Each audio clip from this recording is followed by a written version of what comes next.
Well, good morning, everyone. Thank you very much for joining us. My name is Nai Comenetti. I'm a principal economist at the Resolution Foundation.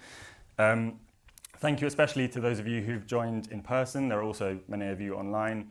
I found the weather quite sticky this morning cycling in, which is apt because that is also true of structural inequality. Thank you very much for laughing. That's what we're here to talk about today, structurally unsound social inequalities in the mid-2020s. We are revisiting some work we did back in 2019 with colleagues from UCL, and I think we were reflecting upstairs, it's not often that happens where you go and look at your past work, mark your homework and see what has changed. So I'm very interested to see that. So yeah, the main questions we're asking today are what has changed since 2019? What have we learned going through the pandemic, going through a huge economic shock? And then what does all of that mean for the new government looking forwards, and what kind of progress might we hope or expect to see over the next 5 years? I think it's fair to say that intersectional inequality and structural inequality are hard topics and possibly not centrally in the wheelhouse of Resolution Foundation, which is why we're very happy to lean on the expertise of our colleagues at UCL and of our panel. Speaking of, I am joined today by Olivia Stevenson, who is Deputy Director of Policy at UCL, who specialises in bringing together academics and public policy. I'm joined by Professor Imran Rasool, who's a Professor of Economics at UCL and also Director of the IFS's Centre for Microeconomic Analysis of Public Policy, although the acronym is CPP. They've missed out the MA in the middle, which confused me a lot when I was doing the CV searching last night. And he's got an exciting new project on the justice system, so I suspect we might talk a bit about that. And I'm also joined by Alicia de Freitas, Head of Policy, Advocacy and Research at the Fawcett Society, and who is also, I believe, a trustee at Resolution Foundation. So in a roundabout way, sort of my boss. So so wish me luck today. I should say we're not joined by Liz Sayce, unfortunately, who was ill. So we were going to have another panelist, but we still have a very stacked panel. And I was going to leave you with the teaser that on our panel are two people with decorations, an OBE and an MBE, and I'll leave you to guess who has which and for what. Before we start, I should say that the event is on Slido, slido.com. That's for the online people, but also for you in the room. If you would rather do that, then put your hand up, you can.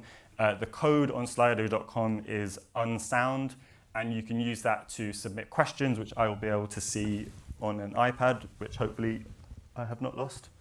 But I suspect is beneath me, but we'll see in a second. And there will also be a poll about halfway through, so please do engage with us on Slido.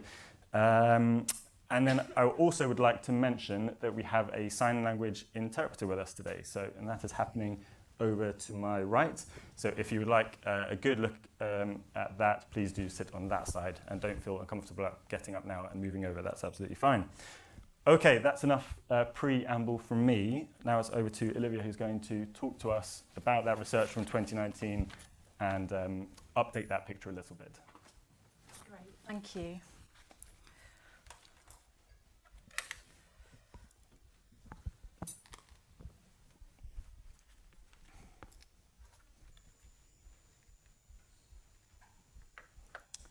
Okay. Thanks for joining us this morning as we mark the 5-year anniversary of the UCL and Resolution Foundation Commission report, Structurally Unsound. I sometimes think the title is quite a mouthful, so we have referred to it just as Structurally Unsound. And I'd also really like to say thank you for the Resolution Foundation for hosting us this morning. And as we just heard from Nai, we don't often get the chance to kind of look back.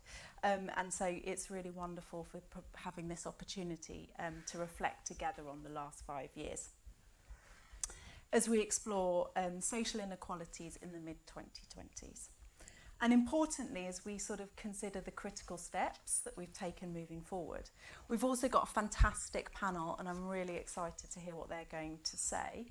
But before we get into sort of the panel responses and the Q&A, we're going to hear about the sort of contemporary landscape.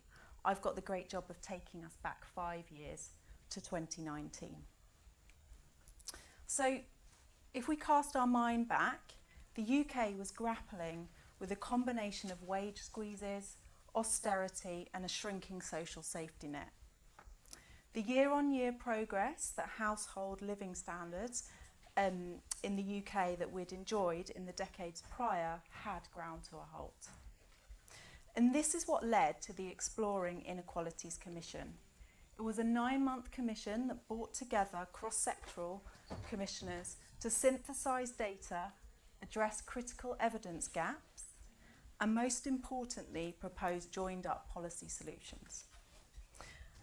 Our goal was to inform public policy across different sectors, because at the time, many government departments were operating in isolation, and they weren't sort of taking a deep focus on structural and relational inequalities, and intersectional was a word that nobody wanted to talk about.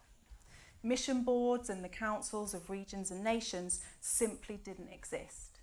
And employers, too, were only just beginning to think about what their role was in tackling inequalities.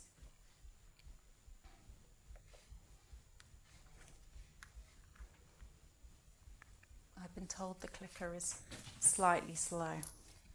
So, where did we land 5 years ago then? Well, we developed at the time 5 approaches to equity, which you can see on this slide.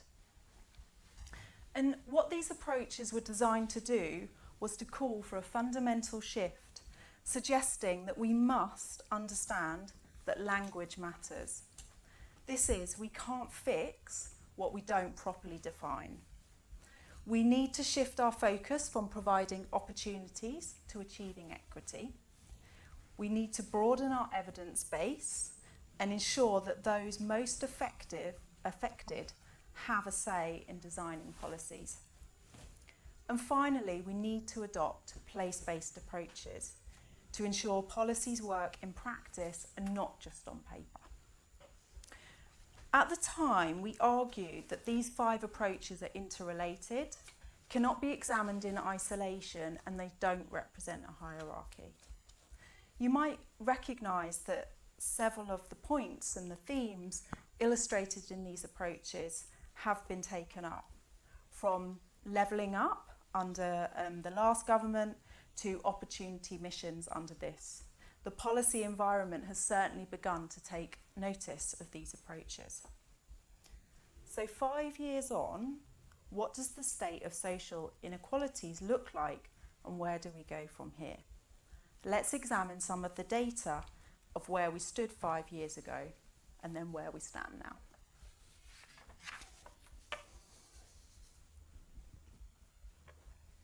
In 2019, the report found much reason for optimism as we embarked on the Commission against a backdrop of great strides in reducing population level inequalities. From the narrowing of the gender pay gap down to 8.6% by 2018, to an increase in employment rates across historically disadvantaged groups. Likewise, we saw faster employment growth for women relative to men, and the employment gap between the sexes had fallen 24% to 9 percentage points in 2018. And the proportion of disabled people in work had also risen across all categories. So we could look at this slide and really think it's telling us a really good news story. And I should say, on this side you've got 2008 to 2018, and then next you've got 2018 to 2023. But when we examine the employment picture now, and we see both trends side by side, we can see that structural barriers have really remained stubborn. At first glance, the arrows on the slide paint a picture of employment rates improving for all groups apart from non-disabled men. So that's the green arrows going in that direction. However, delving deeper, we can see that employment rates really have remained stationary for protected characteristic groups across the last 15 years. And this is looking at the sort of bottom quarter of the slide. And I think it's really interesting if we look at sort of the disabled data point on the 50%. We can see there it's about 51% in between 2008 to 2018. But if we look at 2018 to 2023, we can see that it's moved possibly about 1 percentage point, hardly anything at all. And so progress, if there has really been any, has been piecemeal and pretty small.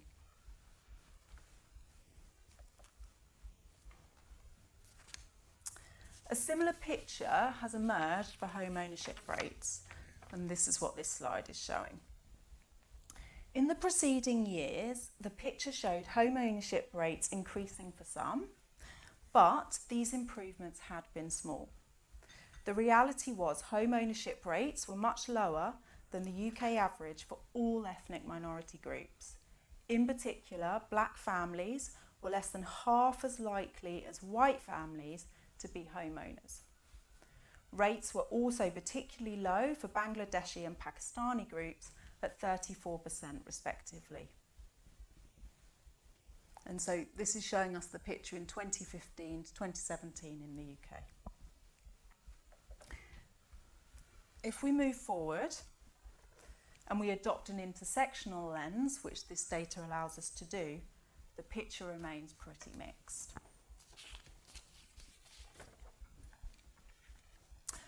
Whilst this slide is not like for like with the previous one, having more granular data broken down by age, further ethnicities and geographies shows a really mixed picture.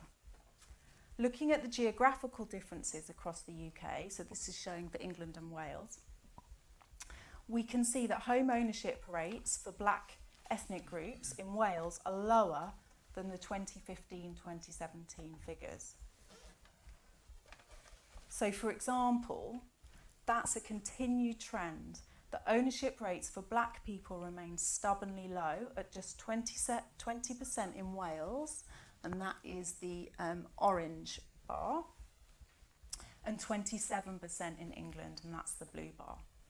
Reinforcing the point that black people are still today less than half as likely as white people to be homeowners.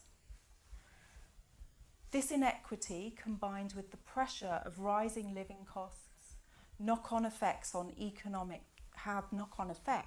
economic security, on health and on well-being.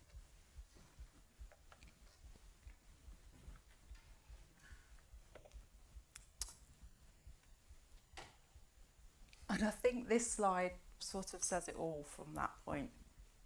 So this is a slide that's showing economic inactivity due to long-term sickness between 1994 and 2023.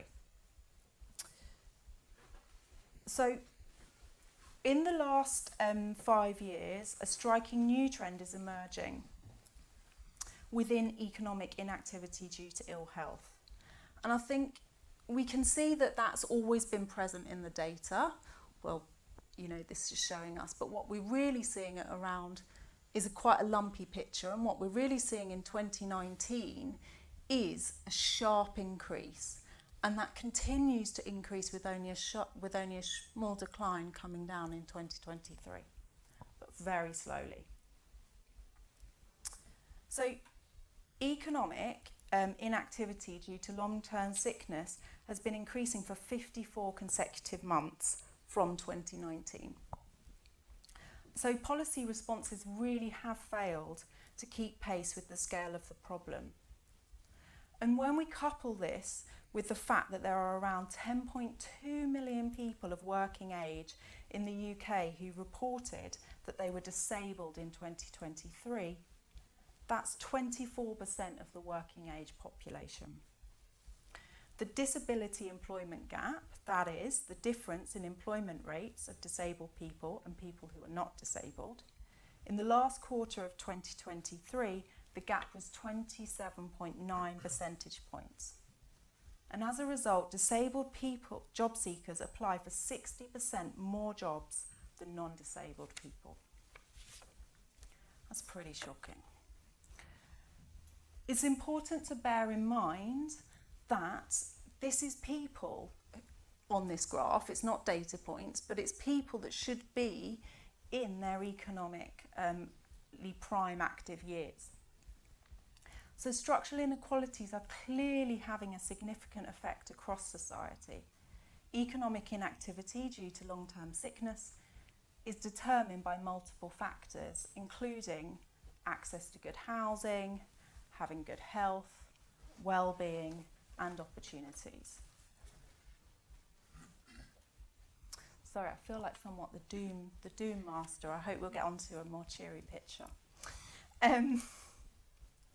So, whilst we sort of focused on data from the labour market and housing, which are undoubtedly two really critical areas of policy for the current government, in order to illustrate the granularity of embedded structural inequalities and the stickiness of inequities within UK society, it's important to note the broader context that such areas of inequality sit within. And that's exactly what this slide is taking and encouraging us to do. And as the presentation started with sort of in-work poverty, we can see that we're looping back to that still today. And we've also got other effects, such as the cost of living crisis, or as my colleague and I have called for, the poverty pandemic. Despite some signs of progress, the UK remains deeply unequal. Structural inequalities, whether related to gender, ethnicity, disability or age, continue to shape life outcomes in education, employment, health and housing. We can see the broader trends, the upstream and downstream effects that persistent inequalities are having on people, such as through self-reported low well-being figures and the latest releases from ONS on the cost of living and mental health, whereby there is a direct relationship between ability to pay bills and your mental health, just as there is for children between poverty rates and educational outcomes. It's easy to point to global shocks, and there certainly have been many, as causes for compounding inequalities over the last 5 years. But to focus on these entirely obscures the longer roots of such inequities. And that's why it is really important to cast back as well as to cast forward. A fundamental reframing of how we tackle inequality is needed, not as a drain on resources, but an investment in people, in practice, and in society. We must change the narratives that we tell ourselves, and crucially, it's important that we become comfortable naming structural inequalities so we can call them out and address them collectively. From a policy perspective, it's not necessarily about creating more policies. It's about ensuring the effective implementation and monitoring of policies that we already have, and getting to grips with how to deal with complex and intersecting challenges. The current moment offers an opportunity to fix foundational issues, so that 5 years from now, we're not reflecting on further stagnation, or worse, yet another decline in education, labour market participation, our health and home ownership. Now is the opportunity to move beyond the sticking plaster, papering over the cracks of structural inequalities. Thank you very much, Livia.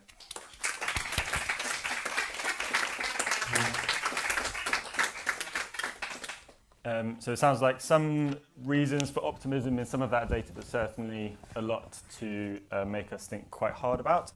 So over to the rest of our panel. So Professor Rasool, would you like to go first? And as I said at the start, we're missing one panelist, so if you'd like to expand your slot by 1 or 2 minutes, you're very welcome to. Sure, thank you, Nai. So let me start by making a distinction between sort of what do we know about the sort of dynamics of group-based inequalities, whether those are between races and ethnicities or across genders or any other dimension that Olivia highlighted, and sort of some of the structural factors that have been affecting the UK economy for a long time, the incidence of which may be very different across different groups. So I think naturally we're going to come on to talk about some of the big shocks the UK economy has been hit by since the report, whether that's the pandemic, Brexit, huge increases in inflation. But I actually want to start a little bit earlier in history and think about some of the work that's been done looking at how the UK experienced the China shock. So China entered the WTO in 2001, and that had huge long-term impacts on manufacturing industries in the UK. And so when we look at sort of what were the impacts of that shock, that fell disproportionately on some sectors. Textiles and clothing was a sector that was hugely impacted relative to, say, education or public administration. Different sectors are differentially exposed to that kind of competition in manufacturing. Many jobs in those sectors were disproportionately in parts of the country, say in the northeast or the west and east Midlands.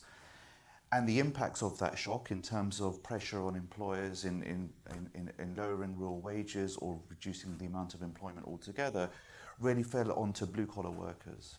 And so what do we observe about how individuals and households and individuals are able to react to that? The long-term trend that was put into place by that increased competition in manufacturing were that typically for men, they had to extend working lives. That's part of the reason of why we have a big increase in solo self-employment in the UK, as people switched out of those types of employment into forms of solo self-employment. And it also, the evidence seems to suggest it increased marital instability.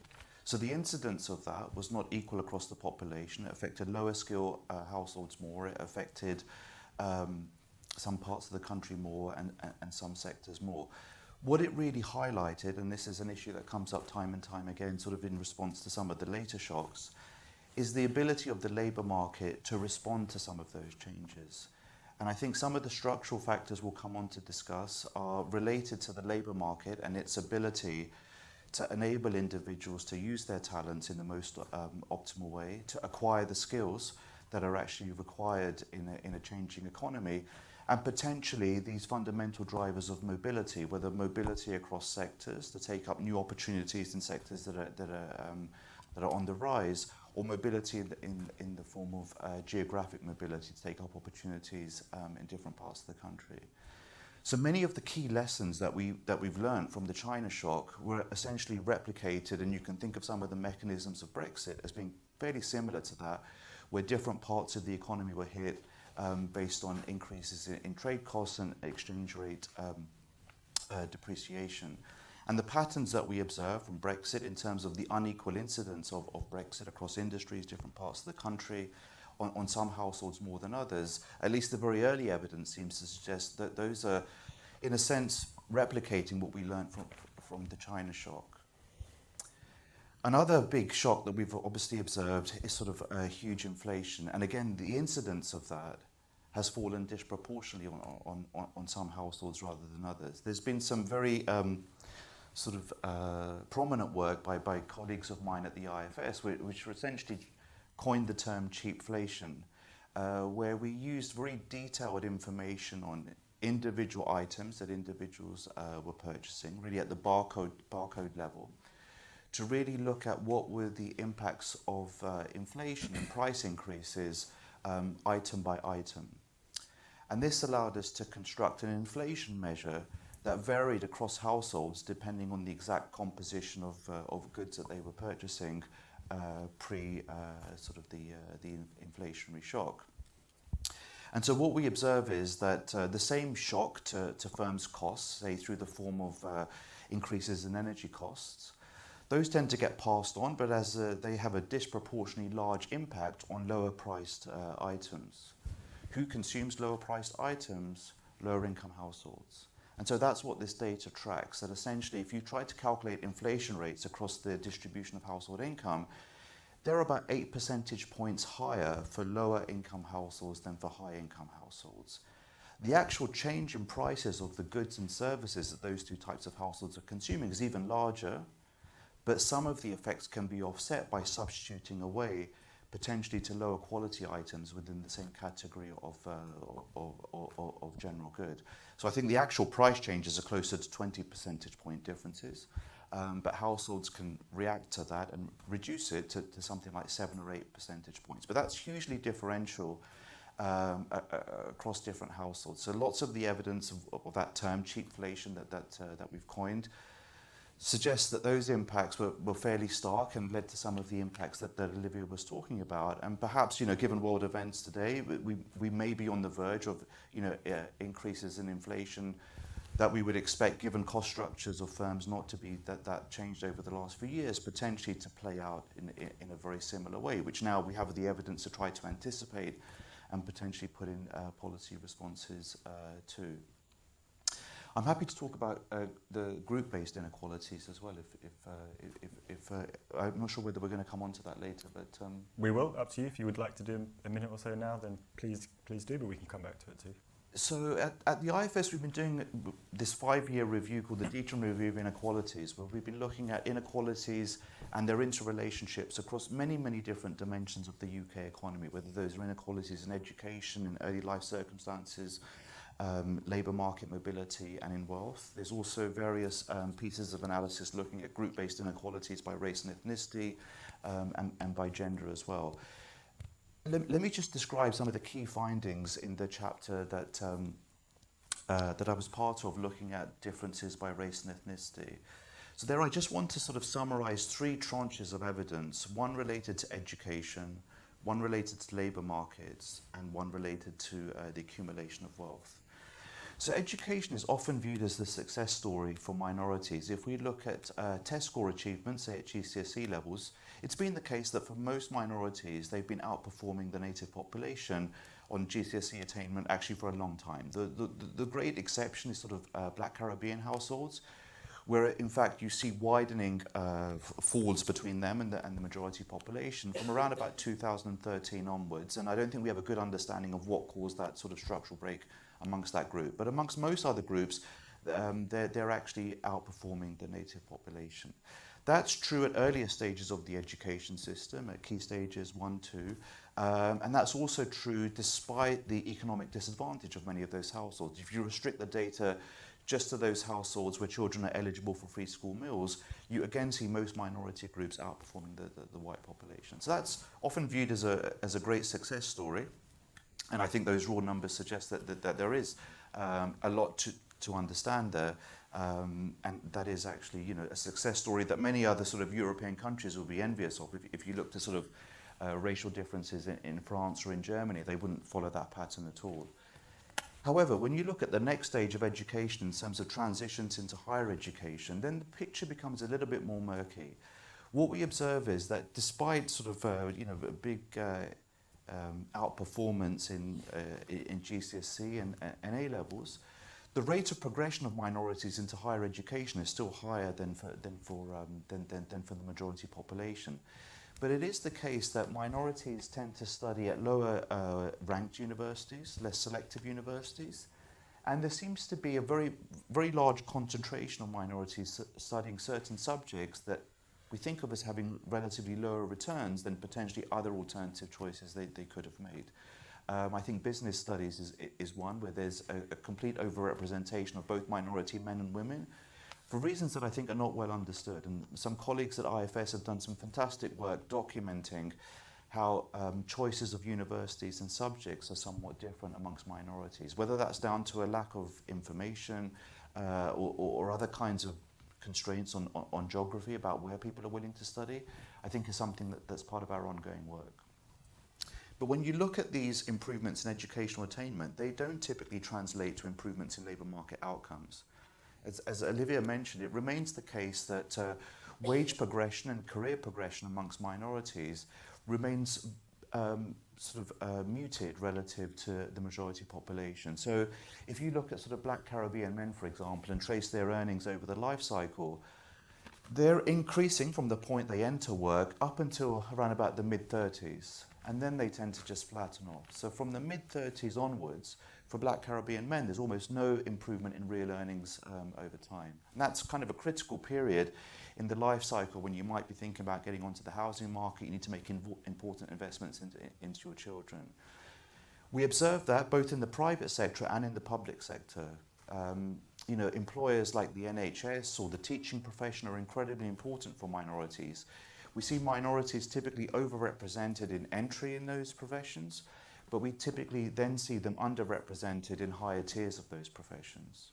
And so again, something seems to be going wrong despite sort of the improvements in educational attainment in how the labour market is operating. Now again, to go back to the China shock, one reason why, for example, the first and second generation amongst Indian men, Indian men, second generation Indian men are doing far better than the majority population. They're one of the success stories in the labour market. When you try to look at what's caused that change across generations, it's really changes in occupational choice. It's acquiring skills and being able to enter a different set of occupations that have positive premia. And that ability to be mobile and make different educational choices, make different occupational choices, seems to be driving that success story, and is something that's not happening to anywhere near the same extent in many other minority groups. It comes back to some of the lessons that we learned in the China shock and in response to Brexit. The ability of individuals to move across sectors or to take up employment opportunities in sectors that are expanding seems to be very different for minorities and not minorities as well. And then all of this translates into wealth accumulation, right? Essentially, how you spend your working life ultimately determines the wealth that you have. And there, in some of the work in the Deaton review I described earlier, we sort of break down households into different quintiles of the wealth distribution. And you see all minority groups are very much underrepresented in the top quintile of the wealth distribution. In fact, there's hardly any Pakistani or Bangladeshi households that ever make it into the top 20%, despite their great success in education early on. The forms of wealth also differ dramatically across different households. So, for example, I think the median white British household has housing wealth of about £115,000. The median black Caribbean household wealth is zero. The median household wealth of Pakistani and Bangladeshi households, conditional on home ownership, which Olivia's kind of pointed to, those rates are lower, but conditional on you owning a home, that's actually higher amongst Pakistani and Bangladeshi households than amongst white households. So the forms of wealth differ. The other key source of wealth that individuals have are pensions, and then the accumulation of pensions is much lower because of some of these labour market trends amongst minority households relative to other households. There's some ongoing work by colleagues looking at sort of the response of households by minority status to policies of auto-enrolment, which we tend to think of as being very successful, the rollout of auto-enrolment that sort of changed the default option for households to invest in their own pensions. But we see active decisions to opt out of that auto-enrolment to be much higher amongst Pakistani and Bangladeshi households. It's a little bit unclear why that might be the case, but there may be interactions between forms of pension investment and religious views about investing in sort of interest-bearing assets. And that might help to explain why those households invest more in housing rather than in other forms of wealth. But all of this really matters because ultimately wealth is the glue that essentially keeps the intergenerational persistence of inequality going. What's the best way to guarantee you're going to be wealthy in old age? It's to make sure you have wealthy parents today who are going to pass on assets to you over your life cycle or at critical points in your life when you need to make risky educational decisions or risky labour market decisions. So that's why I wanted to focus on those three elements, because essentially the last one brings us back to the first and the importance of understanding ultimately where does wealth come from and its ability to generate or not generate intergenerational persistence in life chances. Thank you very much. I think that was very useful to have that additional context. One of my questions was going to be, what did we learn from the IFS Deaton Review of Inequalities? So it's very good to preempt that. Alicia, over to you, if you don't mind, to give us the perspective from the Fawcett Society. Yeah, thank you very much. Delighted to be on this panel and learning some really interesting things, so thank you so much for that. When I was preparing, I was thinking back to 5 years ago and where I was and thinking about my transition over that period of time. And two things stuck out really. So firstly, 5 years ago, I was a civil servant. I was working in the Department for Business, and I had spent most of my career there. Looking back at this report, I couldn't think of a single time when I discussed structural inequalities in that entire period. And I worked on economic shocks, a lot on Brexit policy, regulatory policy, manufacturing, citizens and consumer policy, competition policy. None of those issues in the Department for Business were considered to be instrumental in either addressing inequality or indeed creating it in the first place. We did have some conversations about place. That was the sort of one exception. And so not entirely unrelatedly, a few years later I decided to move to the Fawcett Society. So for those of you who don't know, Fawcett are a member-powered organisation. We focus on gender inequality and we do research that looks at that as well as campaigning for change. And one of our key guiding points, I guess, is on closing the gender pay gap, which we see as a real driver of these inequalities, because when women get economic freedom, then they're able to make a lot more choices about their lives across the piece, whether that is in the relationships they have, in the wealth that they're able to accumulate, the ways in which they bring up their children, lots of other issues that perpetuate inequality. Again, looking at what has happened to the gender pay gap over the last few years, well, it has decreased, but it's not decreased by very much. We're still at 10.7%. It actually increased a bit during the pandemic, so it's not an inevitability that it's coming down. And we've released some calculations that say that a woman in her early 40s, like me, won't see the gender pay gap close in her lifetime. I think even that is a bit of a spurious calculation, to be honest, because I don't think that there are any really good signs that we'll actually be able to see the gender pay gap closed with the wide range of policies that we would need to be enacted, and the wide range of government departments that we would need to work together in order to achieve that. But nevertheless, we keep campaigning, and maybe that's one of the things that we can talk a little bit about later. When we talk about the gender pay gap, of course, we're talking about the average across all women, and women are not a homogenous group at all. And one of the things that we've been really trying to look at also over the last 5 years is that intersectionality. And we did a piece of work earlier this year looking at the gender pay gap for women of different ethnic minorities. We saw that women of Bangladeshi and Pakistani heritage have an over 25% pay gap compared to white men. But we also saw that the data that we used to calculate that, which is government data, was very poor. And one of the ongoing challenges, I think, with understanding the way that different policies impact on different people is that we don't have the data. And when we do have the data, it's often wildly out of date. So we did a really interesting piece of work a couple of years ago looking at the ethnicity motherhood pay penalty, which looks at why women from different ethnic groups ended up with such wildly divergent income per hour and total income post having children. And part of the reason, or a large part of the reason for that, was the number of women from ethnic minorities who don't go back into the labour market post having children. And when you track through the compounding inequalities that result in that, some of that is about their inability to access decent forms of care pre-having children. They're more likely to be on contracts that don't give them sufficient maternity leave. They're more likely to be on contracts that are then, when they do go back into the workforce, would not be able to pay for their childcare, and they're not likely to be able to find childcare that meets their cultural beliefs. But within all of that, a lot of that data that we were looking at was already 10 years out of date, and government just isn't sort of considering those issues, so allowing it to make those calculations.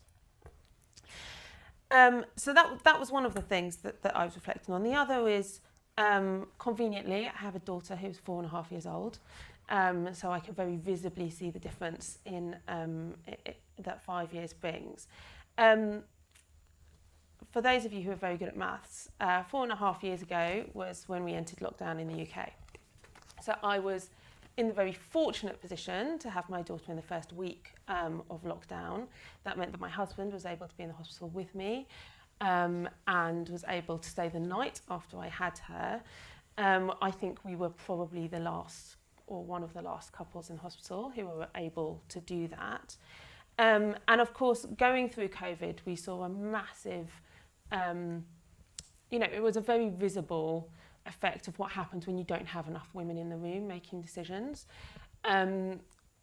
Women, particularly women who were pregnant, had just had babies or had very young children, were very much neglected in terms of the advice that was given to us, the privileges that were awarded to people coming back out of lockdown.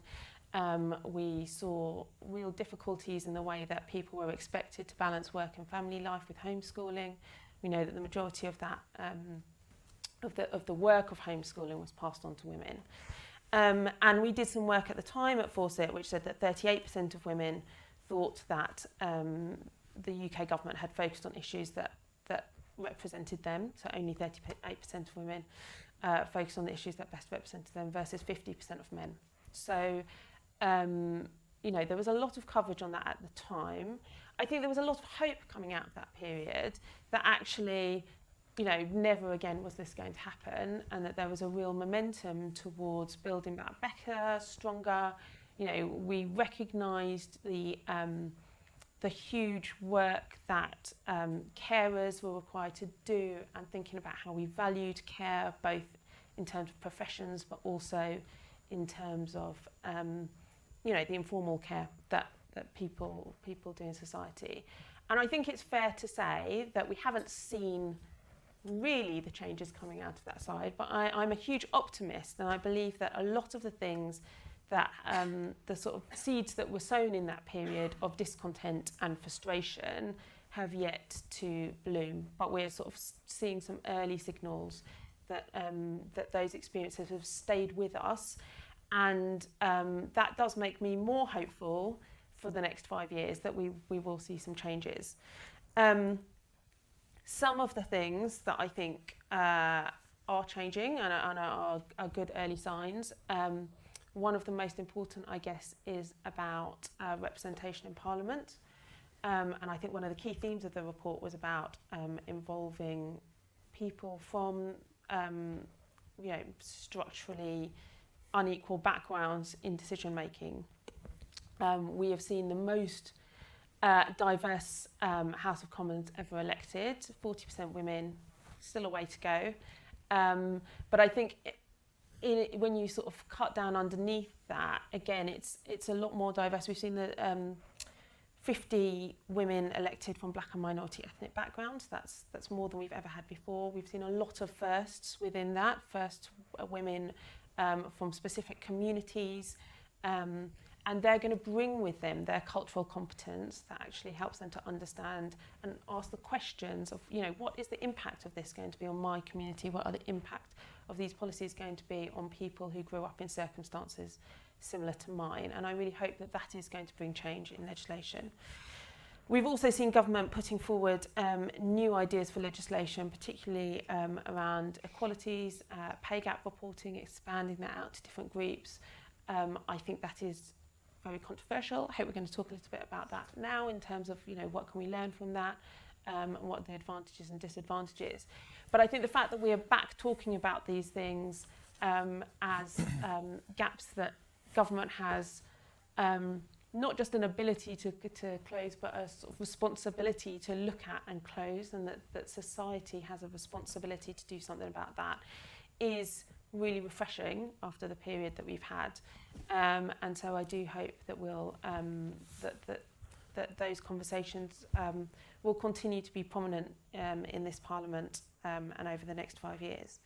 There are, of course, those who say that things have already gone too far, and I think one of the real frustrations as well over the last 5 years has been the the number of people, and of men in particular, who are now saying that things have gone too far. So in the latest attitude survey, we saw that 38% of men said that feminism has gone far enough, and 38% of men said that men were expected to do too much to close inequality. And I think, and those numbers are rising, they're particularly rising for the youngest cohorts. And I think part of the justification and the reasons around that is because we have had a situation where politicians and commentators have focused a lot on whether these inequalities do really exist, and whether they are being weaponised too much in order to put forward a political viewpoint, rather than thinking about whether you were from the left or from the right, how we could actually all as society benefit from closing some of these gaps, and what are our responsibilities to do that. So maybe that's another issue that we can get into. But overall, as I say, we're seeing the seeds of hope. I think there's a real opportunity over the next 5 years to make some impact on these issues. And I think talking about them and focusing on them in fora like this is really essential to getting that done. So thank you. Thank you very much. All right, thank you everyone for those very interesting reflections. So it's 18 minutes past, we've got just less than half an hour, so the plan is to do 15 or so minutes on deepening our understanding of where we are and what has changed, and then we'll be looking forwards to the next 5 years and maybe make some asks of government. Well done to all of you who are sending in questions on Slido. I was a bit anxious for the first half an hour of that when there weren't any questions. I thought I'd both left the iPad upstairs and failed to connect it, but I can now see your questions coming through. So please keep adding some, and I'll bring some up in a second. But there will also be a chance to ask questions in the room. So if you are old school and that's your preference, that's great. I was going to start off by using the privilege of being the chair, and also the privilege of being probably the least expert person in the room on these matters, to ask what in my mind is a somewhat difficult question. So I hope the panel will forgive me.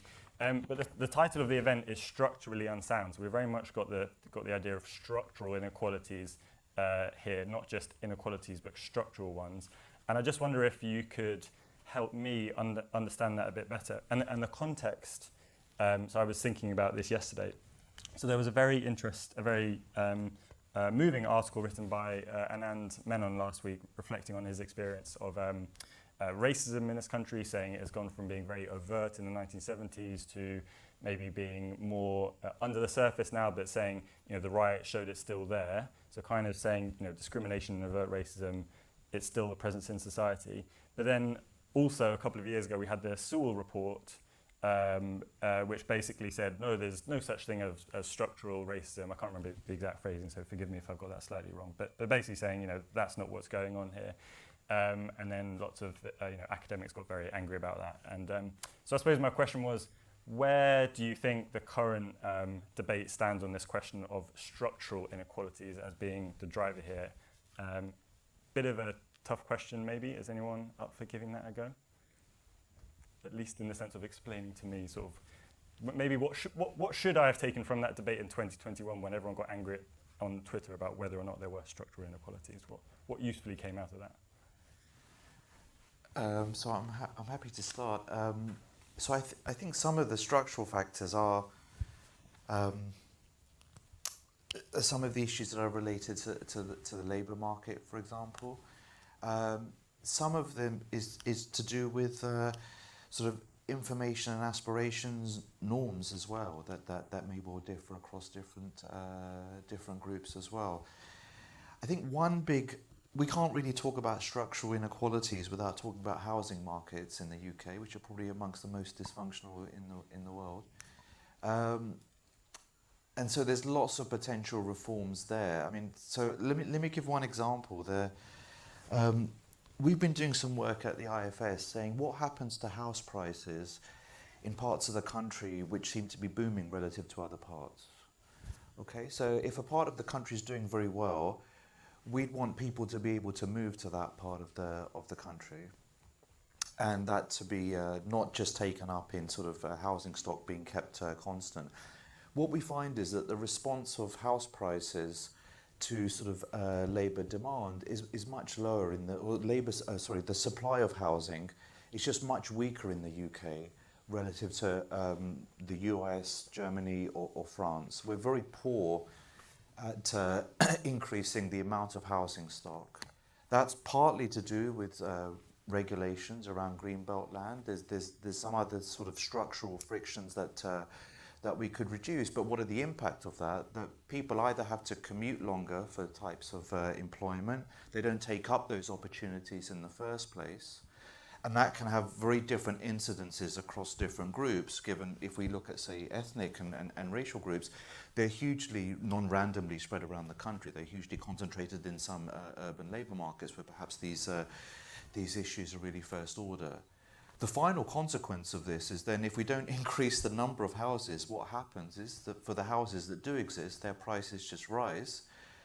Who captures the benefits is existing homeowners, and that leads into sort of increases in wealth inequality, which then sort of feed back into other reasons. So I think the housing market as well as the labour market are some of the sources of some of these structural inequalities. But it's not that it's impossible to think about reasonable policies or to learn from other episodes in history or from other countries to try to relax some of those inequalities, which I think ultimately will have very disproportionate impacts on different groups and help to reduce some of the inequalities we've been talking about. Thank you very much for having a go at answering my poorly articulated question. Alicia, you talked about the gender pay gap. I think that, as far as I'm aware, the big picture there is, as you said, a very large gap still, but improvement. Some recent IFS work basically argues that we can explain most of that improvement by women becoming better educated. I was wondering, does that give you, is that a cause for optimism? Because you might think, well, if women keep becoming better educated, that gender pay gap could keep coming down. Or does it make you feel pessimistic because it kind of implies without those educational improvements, we would still have these gaps remaining at the level of unequal pay at the level of the same job or the same sector? How do you interpret those kinds of findings? Yeah, I think it's incredibly frustrating, actually. I think when you look at those figures as well, one of the things that you see is that returns to education for women are smaller than they are for men. And again, I'm sure that if you break that down by ethnicity, that again, you will see different returns for different groups. And I think that's what is about structural inequalities are about. It's about saying, you can make the same choices, but actually your results will be different. And actually, what is your ability as an individual to make those choices in the first place? So things are not held equal across different groups to get there. So I think it is really frustrating that, women as a group are doing all the right things. We're working hard at school, we're going to university more, we're choosing professions, where the market is less segregated than it was. Again, there's still a lot of gender segregation in different jobs. But we're still not seeing the returns to those. And I think even if you look in particular industries, you can see, in finance, in technology, which are the highest paying industries, the gender pay gap is larger than in industries where there's less discretion about pay, frankly. So I think what that says to me is that the attitudes that underlie some of these inequalities are not changing, and I guess that goes back to your to the article that Anand Menon wrote, which is that some of these are a result of policy levers, and you can try and close those policy levers. But actually, we need to be having the conversation where we recognise how deep-rooted some of these prejudices are within our society and within us as individuals, and what do we need to do in order to change that. And I think, unless we see actions that allow women in particular to move into more middle management and upper management, while at the same time having caring responsibilities, so unless we see those jobs being less greedy and being more accommodating to flexible working and different working styles, we won't see that gender pay gap close anything like the rate that we need it to. Thank you very much. Okay, I've got a question here from Slido. Actually, there are a couple of questions on kind of the same theme. If I press this button, it might come up on the screen, but it also might not. I'm also able to read, so you can find out what the question says in a moment when I tell you it. No, I meant to press a different one, so bear with me. The question I was going to highlight was basically two people saying, everything you've showed, that was my fault, Angelica, not yours, sorry. There are two people saying, everything you've shown me so far is about economics, and this is, you're sitting in a think tank dedicated to researching economics, so we think that matters a lot, but it's probably not everything in life. So what about those inequalities that aren't economic? How good is the current research on that? What have we learned in the last 5 years?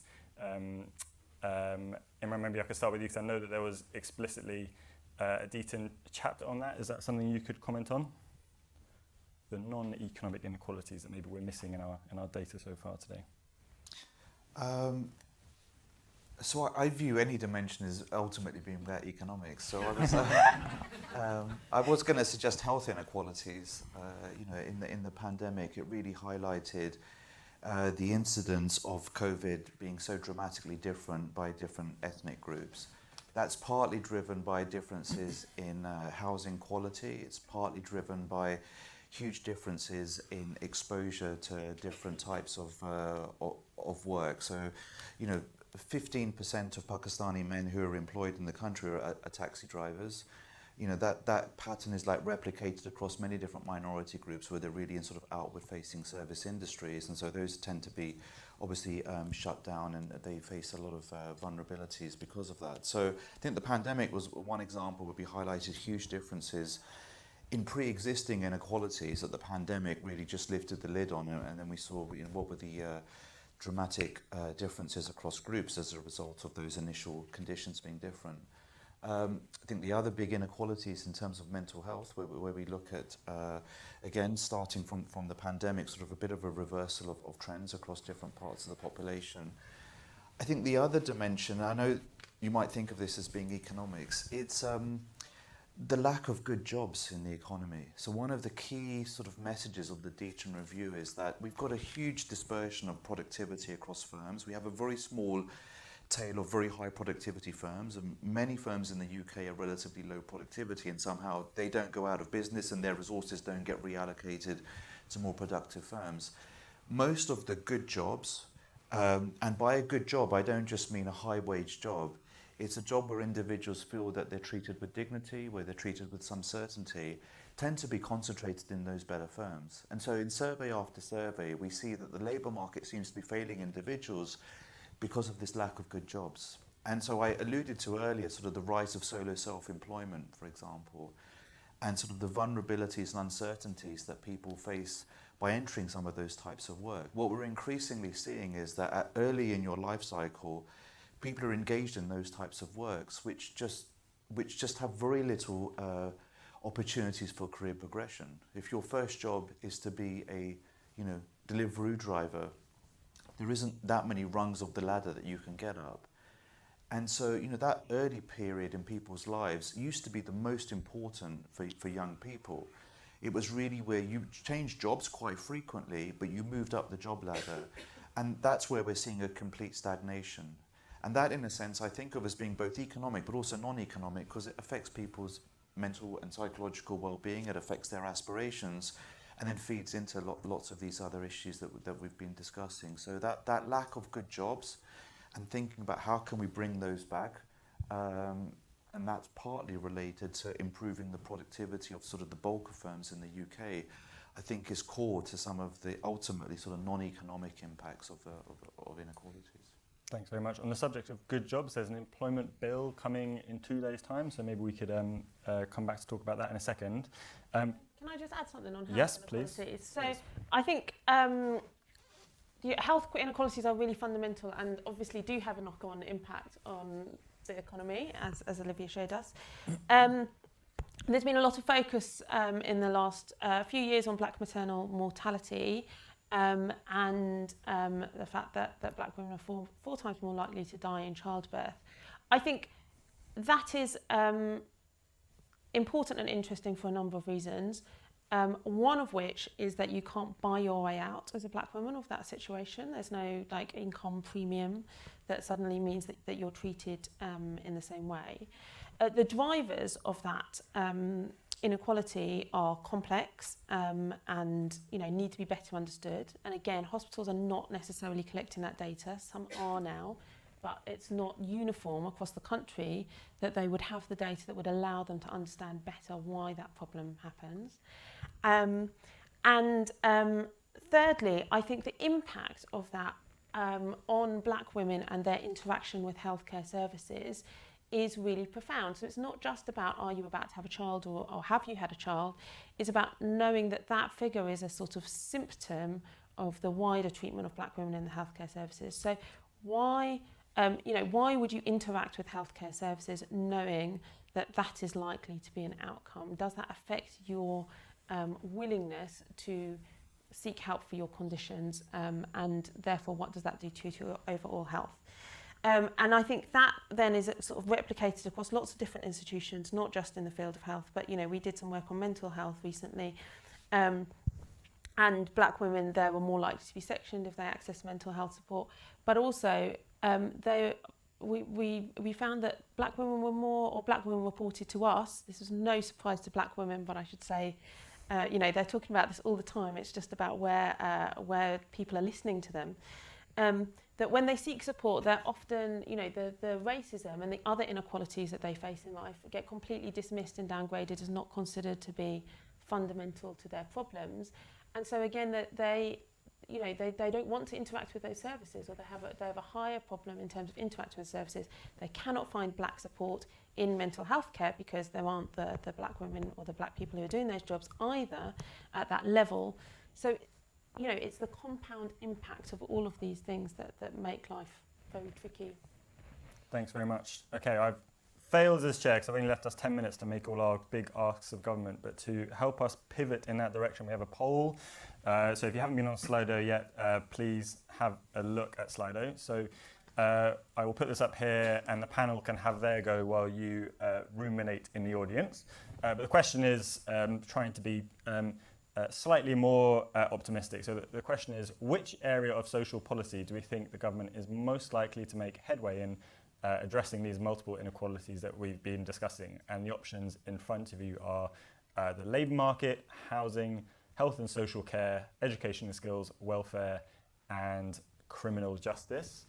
So you're busy voting. I'll bring up the results in a second. Olivia, where can we find the greatest cause for optimism among those policy areas, in your opinion?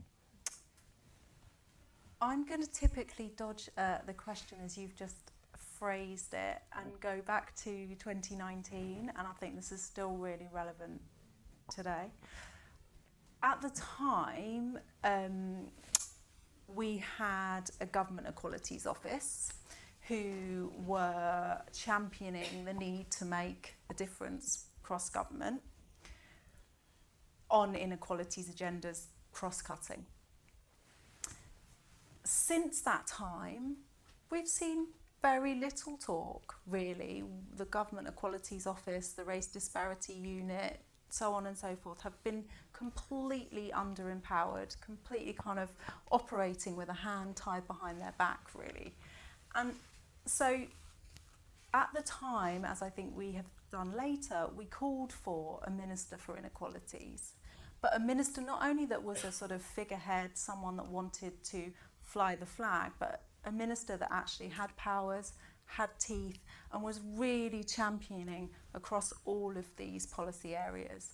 And so I think whilst I would love to pick one and say, yep, that's the winner and that's going to solve all the intersecting inequalities that we've been discussing this morning, actually without strong leadership, without sort of powers at the highest part of government, those that are kind of flying the flag for tackling social policy inequalities, I'm less hopeful. But we have brilliant people in the room, we have brilliant people online, and we've certainly got the data to back up for why that would be a good thing to do. So that's my answer. Both very interesting and exemplary in question dodging this. So let me show you the results. I think the categories aren't moving around now. If I press that button, there you go. So I am slightly surprised by that, given that, as I mentioned, we have, we know that there's an employment bill coming. We know that there's going to be housing reform. I don't know if that's we didn't give you none of these options, so maybe you were being forced to choose from a bunch of options you didn't like. I don't know. I've got a question, but do either of you two have sort of quick reactions to those? Which would you have picked if you could give us a speedy answer? I would have said housing and education and skills. Okay, Alicia, where are you most optimistic? I think education and skills, because we have seen more progress there, and I think it's the profession is more on board with making the changes than in other areas. Okay, all right, thank you. Let's go to the people in the room who have very patiently sat there, and I'm sure they're desperate to put their hands up. So Cameron, if you wouldn't mind, we've got a question at the back of the room and another over on the right-hand side. So we'll do all three of you. So we've got the woman in the yellow jumper over there and also a woman in a dark jacket over there. Hi, I'm Mary-Anne from the Women's Budget Group. I wanted to ask about inequalities in unpaid care and the distribution of unpaid care, because it certainly feels to us at the Women's Budget Group that the gender distribution of unpaid care is at the heart of women's economic inequality. And it's certainly at the heart of the gender earnings gap, which would be the kind of pay gap plus hours worked. And Alicia talked about the need for jobs that aren't so demanding of people's time. I think the other thing we need to talk about is the need for men to do more of it. Thank you very much. Sorry, Cameron, we had a question over here as well. We'll do three and then we'll go to the panel. And you can decide which of these questions you'd most like to answer. Thank you. Hi, everyone. Thank you so much for the insights today. I'm Alex. I'm a research fellow at Leeds University in Disability and Human Rights. My question for the panel is related to the recent reforms to personal independence payments that the previous government proposed and are now being considered by the current government. There was an overwhelming response from people in the third sector, from academia, and across the board of disabled people, mostly expressing grave concern about those changes. And it was very interesting to see only 3% of welfare come up on the poll.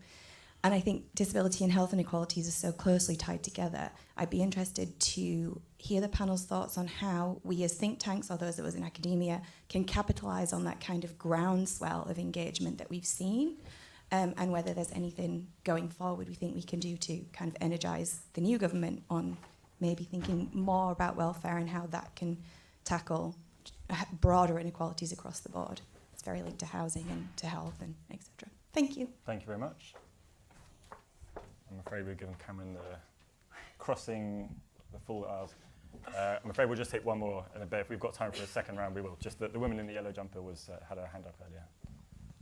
But thank you for offering a question too. Hi, I'm Maria. I'm from the UK Baha'i community, the Office of Public Affairs, and looking at some research about work and meaning found within work. There's a lot of really interesting things that came out about an identity mismatch between where the kind of, for example, in the care sector, loads of opportunities for employment, but there's an identity mismatch between people who don't see themselves working in that sector, or who have never seen anyone like them working in that sector, to be able to visualize that they could fill that gap. And that kind of connected with education and skills, this idea that connecting people with their broader identity and purpose in life and having a meaning within their work, both for themselves but also for something that they're offering to society and to their communities, has really been something that's helped to bring that kind of identity mismatch to a bit of harmony. And so just kind of thinking about that, what are the panel's thoughts about how identity, purpose, meaning, all of these kind of sectors interact, as well with what we've been talking about in terms of structural inequality and these different groups of people that we've been looking at, but actually maybe identity is actually a bit deeper than that and comes back to maybe connecting that individual to their particular skills, talents, capacities, and their ambitions and aspirations. Thank you very much.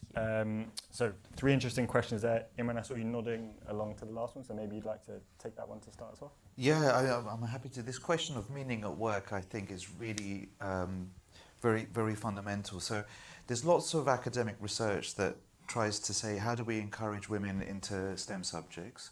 Lots of sort of ways to, through mentorship, through information, through advice. There's much less work encouraging men to enter care industries or care services.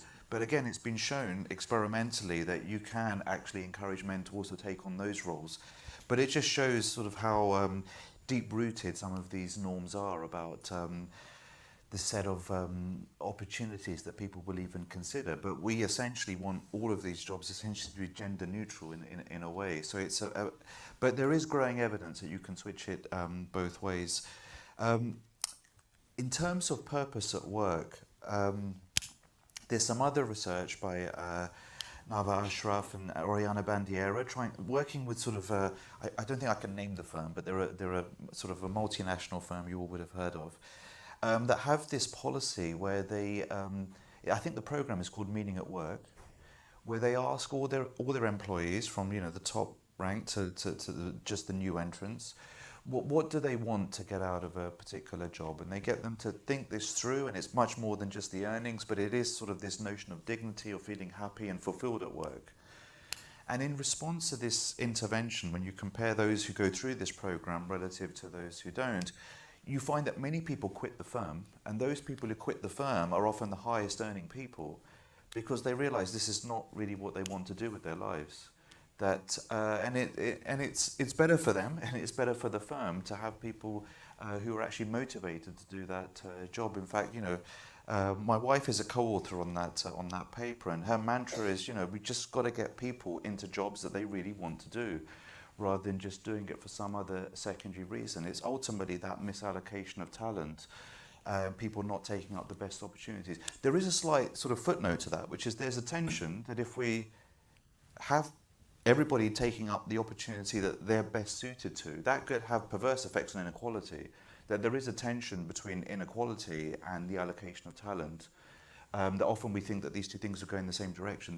There's no reason why they should do. Presumably we think that some people are getting opportunities that are not deserving. If somebody who was more deserving of that got that opportunity, they would be compensated more. So there are some of those other issues, but I think increasingly meaning at work is way beyond wages and related to sort of a more rounded and holistic view of sort of well-being. Thank you. Alicia, if I could be so bold, if you could attempt a 1-minute answer to the unpaid care question, I would appreciate it. I mean, I could just say I agree, and that would work. Thanks, Marianne. I think absolutely. When you look again at Olivia's chart about the sort of increasing number of people who are off sick, long-term sick and disabled, who is going to pick up caring for those people? Well, we know it is the women if we don't make the changes in society that mean that men are stepping up. And there's lots of signals in our society that say that is still a woman's job and not a man's job, and we need the world of work to change to make it easier for men to work part-time, and also so that they can balance those responsibilities. But I do think that joins up with the question from the lady on the left there as well about identity and jobs that give you real value, because I think often for women those jobs have been the jobs that have been really underpaid. So I think Professor Vassal talked previously about returns on careers, and if you start in the UK as a childcare worker, there is really very little in terms of wage premium that you can go from being essentially an apprentice to running that entire centre. Whereas if you look at finance, the premium between being an intern versus being a partner is absolutely massive. So while I absolutely agree that people need to find the jobs that that motivate them and they're really passionate about, that needs to be combined with us as a society valuing those jobs as well, so that it's not seen as a choice between economic stability for yourself and your family, which I think is also one of the big drivers that push particularly people from migrant backgrounds into higher paid jobs, versus doing the jobs that that really make your heart sing. Thank you very much. I'm afraid we won't be able to answer your disability question, not least because there's a Liz-shaped hole on the panel, but it was a good question. I failed in the one job the chair is meant to do, which is to finish on time, so apologies for that. I've stolen a minute and 17 and counting. But thank you all very much for coming today. I found it a very, very interesting session. Thank you to UCL for prompting us to put on this event. And Olivia, presumably we'll see you in 5 years' time back on this stage to find out what the new Labour government managed to do about all of this. So thank you very much, and if we could thank our